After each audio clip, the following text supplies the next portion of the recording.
This video is for my play. Yeah. So sometimes I over-prepare, sometimes I under-prepare.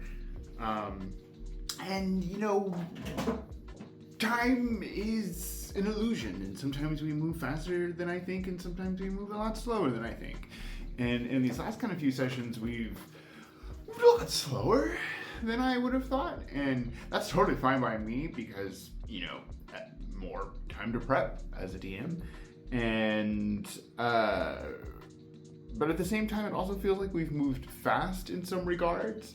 More probably that I just wrote more material than needed in this time, but I'm trying to make more things like fleshed out and not just be like, oh, this is just a this on the surface. Be like, no, it has a whole complex of things underneath, and it's a history behind, you know, who built it, why is it there? I say that and I could not tell you, you know, who built the things that we're in right now, but that's a question for later. So I will spend this time talking about our professors at the Sharcademy, specifically at the Pyramids of Sorrows location. So first we have Proffesor MaGurrva. So she is the headmaster of the Sharlocks house. She is a gnome with a full resistance to fire, fun fact.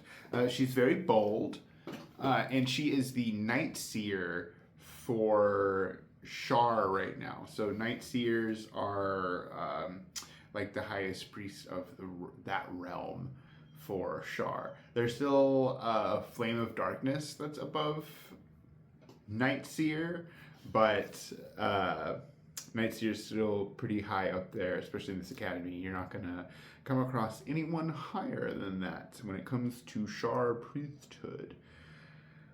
She has dissected every type of creature she has ever encountered, and she's very curious about any kind of new creature she encounters, and she will dissect them at some point. That's her goal, at least.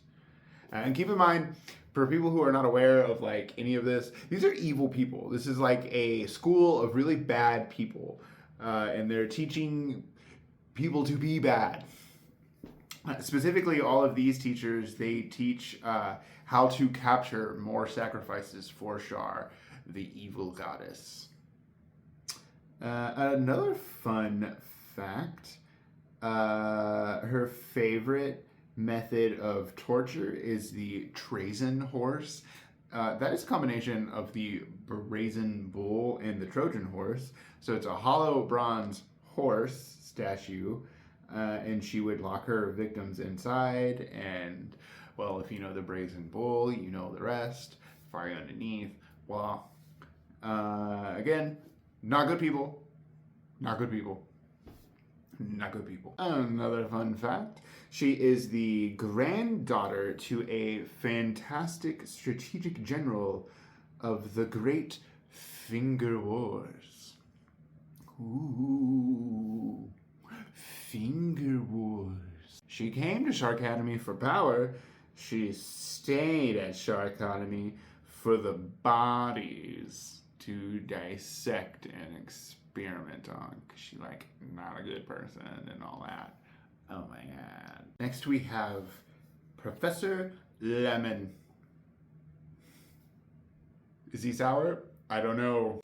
He is a hand of Shar, so that's about midway through a wealthy halibut. So that's three priest levels down. He's a hand of Shar. Wait, wealthy? Yeah, halibut. He is a young 60-year-old elf, very ambitious for his age. He was the best ever player of Serpent Chest, #1. No one ever beat him. He has a brother who lives on another continent, and he hates him for taking his potion recipes. Because you see, Professor Lemon is a potions expert. And his brother lives far, far away, named Felix. And let's see, Professor Lemon came to Sharcademy and Shar to get closer to the Book of Vile Darkness. He wants to contribute the most malicious potion recipes to it. Oh. And he captures using various painful potions and solvents. Oh. Now we have Professor Maribel Cheese. So she's someone we have encountered before. She was the mayor of the city of Letterby, which is right here. You can't really see what's going on right now on the map, and that's fine. You don't need to, because the town is like, it's still there, but she took a lot of her denizens over to the Sharcademy as sacrifices to Shar. And so, you know, it's not really that populated right now. Yeah. As our players might know, she hates singing. Hates it. Even though she was raised by sing-sang swans, who are notorious for singing. But hates it. Probably because it was around her, you know, all the time growing up. But fun fact, she does love rapping. Put down a nice little beat and she'll be there. Let's see. She is possibly seeing Father, rumors. Father is the one who got her here. He has sway with the Sharons.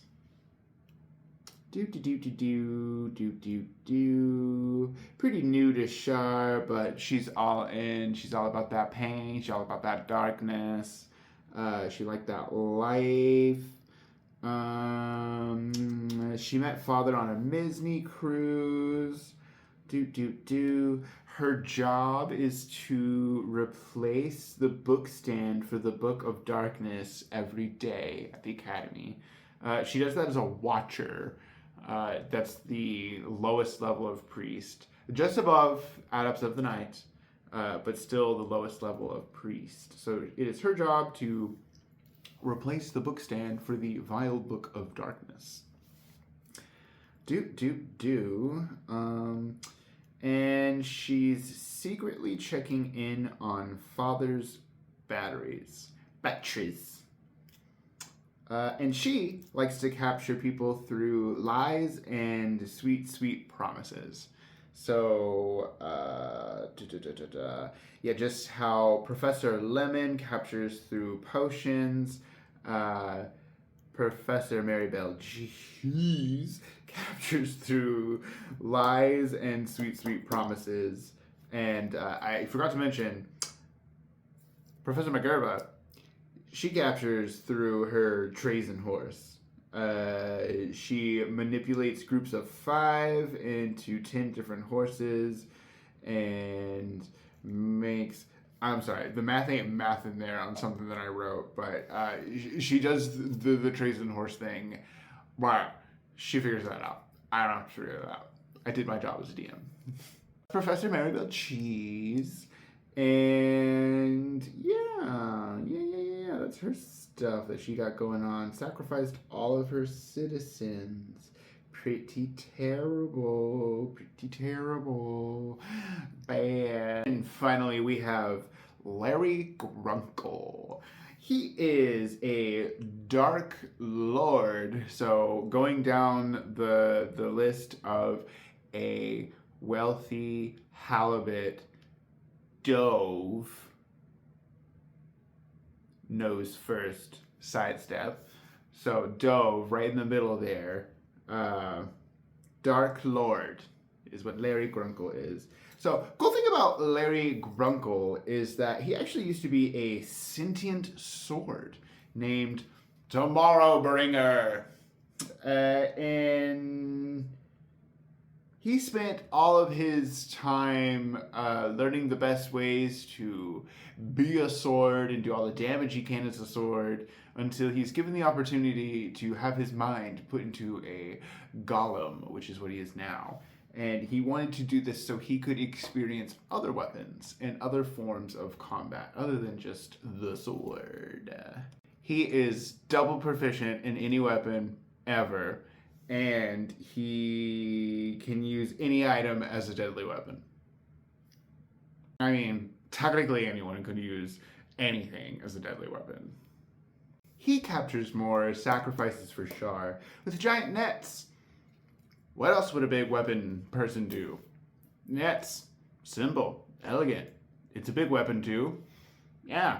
And he has his, every time he has class, his classes are always knitting giant nets for him while he is teaching. So, you know, they get knowledge.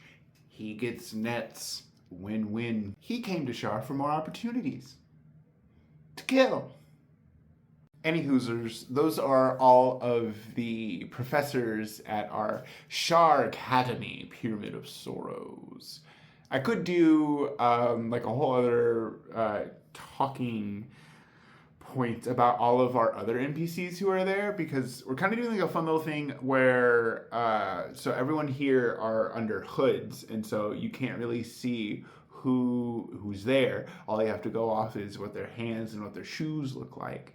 And so all of our players have donned these hoods, but there are a bunch of familiar sounding and familiar looking hands and feet of some of our past NPCs that we have run into that are also seemingly at this academy.